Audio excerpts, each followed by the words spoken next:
Welcome back to the series Aramaic in the New Testament. This is part 3, Renaming the Apostles. This is from a section of the book of Mark, Mark chapter 3. And in Mark 3, 16 through 17, we read, "And he appointed 12 to be with him and to be sent out to preach and to have authority to cast out demons. Simon, whom he surnamed Peter, James, the son of Zebedee, and John, the brother of James, whom he surnamed Boanerges, that is, sons of thunder." So today we're going to be looking at Boanerges, this term that we see in most English language or even other language Bibles that's been preserved from Aramaic into Greek. Now, how does this term actually mean, son of thunder? Well, the term in Aramaic is Boanerges, the sons of tumult. It's not actually thunder, but tumult. Sons in Semitic languages doesn't always refer to male progeny. It can refer to a class or group of people or things for that matter. So a son of a certain country, a son of Egypt is an Egyptian, a son of Assyria is an Assyrian, a son of America is an American, etc., etc. So how did this produce the Greek Boanerges? How did Bnei Regesh end up becoming Boanerges? It's an interesting problem, I think. When we look at the word, if we take out the initial O and A here in the spelling, well, that basically accounts for Boanerges. Now, in Greek, there is no sh sound, so it's represented by a sigma, which gives us the S sound. So Boanerges in Aramaic would look like Boanerges in Greek. But we have this O and this A in there. What's going on? I've heard an interpretation, and I'm not, this isn't my position, but that it means something like ox energy. So, that could be tumultuous, right? If an ox is, going nuts and, just oxen in general are revered in the ancient world for their strength and, they're sort of the silent but deadly sort of animal, not quite like a predator, but, able to work and, strong and strong as an ox, as our saying goes. And I like this in a way because it reminds me of dragon energy and Kanye West. And maybe this is the ancient version of like what started out as ox energy in the ancient world became Kanye's dragon energy or something like that later on. In any case, the O and the A are an oddity. Now, what's interesting is we have readings from the Syriac New Testament. Syriac is a dialect of Aramaic. It's a dialect that was spoken around the period of the ministry of Jesus Christ. And so it's a very popular literary dialect. And so you see the New Testament exists in an early translation in there, which is why we'll refer to it. So go ahead and read from Pshito real quick. وَلْيَعْقُبْ بَرْزَبْدَيْ وَلْيُحَانَنْ أَحُ ذِ يَعْقُبْ Somlun shmo b'nai ragesh dithau b'nai ra'amo. So here you actually do in the Aramaic, you have a qualification which uses both, here in red, that's b'nai ragesh, that's going to be your Boanerges. And then it says dithau, which is b'nai ra'amo, the sons of thunder. And there's your actual thunder word. Interestingly, in another version of the Syriac New Testament, there is no qualifier. It just says he named them B'nai Ragesh. It doesn't say which is the B'nai Ra'amo. So that got me thinking to look at, the broader passage and to see what other sort of naming conventions are present in the Aramaic that maybe aren't in other translations, even though Boanerges is present in our English translation. Is there something more? And there are a couple things that I'm going to talk about here in red. We'll just go one by one. The first one is Peter. So our English and Greek says, and Simon he named Peter. Okay, and that's basically a reflection of the Greek. You can see the final word of Greek here, Petron, that's Peter. But in Syriac, it's a little different. It says, Ushami l'shema'on shmo kifo.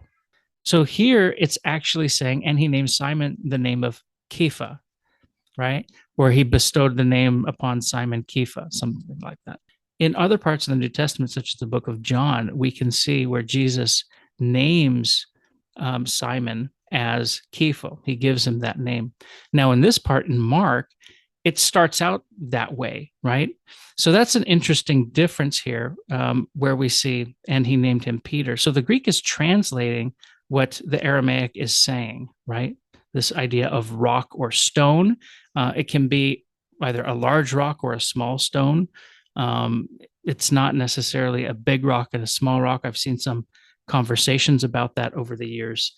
And if you just know the Aramaic, kifo is it's like our word rock. Like your rock can be the Rocky Mountains, or it can be a rock you chuck at somebody's head. Please don't do that. Bad idea. Bad idea. It could just be a small rock that you find in your front yard. How about that? That's a nicer way to say it. Okay. But there's an interesting contrast too when you look at Peter versus the brothers who are nicknamed the sons of thunder, or the Boanerges, the sons of tumult. And so, it makes you wonder whether there's a contrast between something like stability and tumult, the order of a rock and the chaos of tumult. Different people have different positions on that. I'm just looking at it from a linguistic perspective, not necessarily a theological perspective. So there's additional Aramaic names here in the following verse, in verse 18. The first two are Greek, Andraos, Philippos, Andrew and Philip. Uvartalmai, this is the first one in red, you see, Bartholomew. Umatai, Matthew.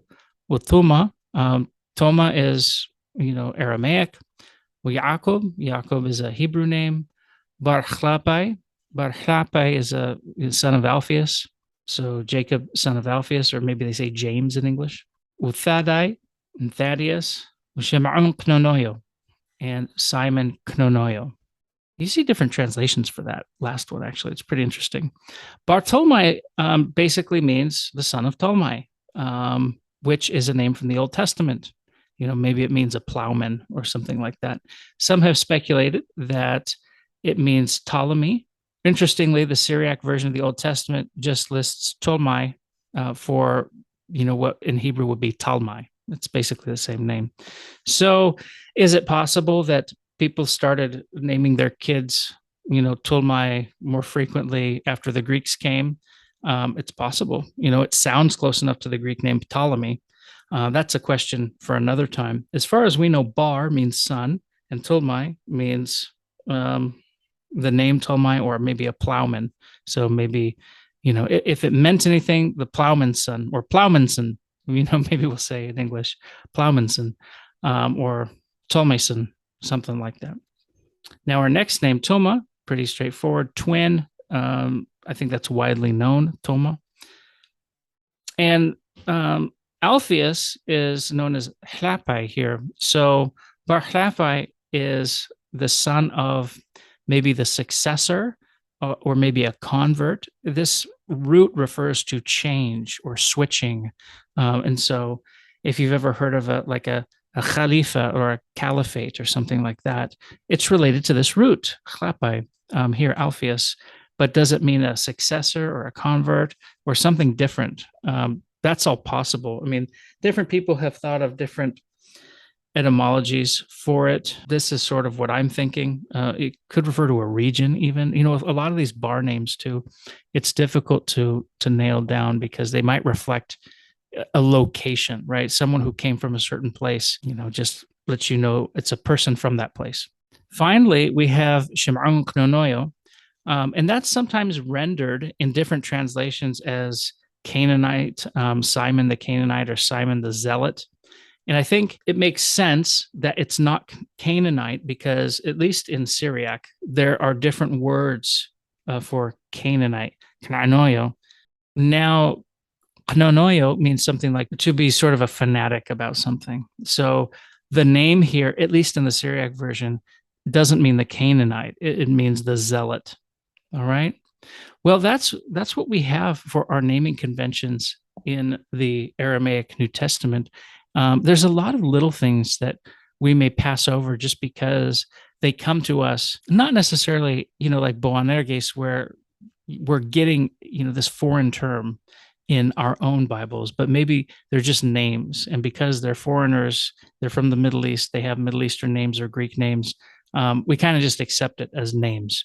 And sometimes we don't always get the opportunity to look underneath and see what's happening behind the name. So that's part 3. Join me again for part 4. If you like this video, go ahead and share it, subscribe, like, and comment below. Thank you for all of those who've been encouraging me. There's going to be a lot more of these videos coming up.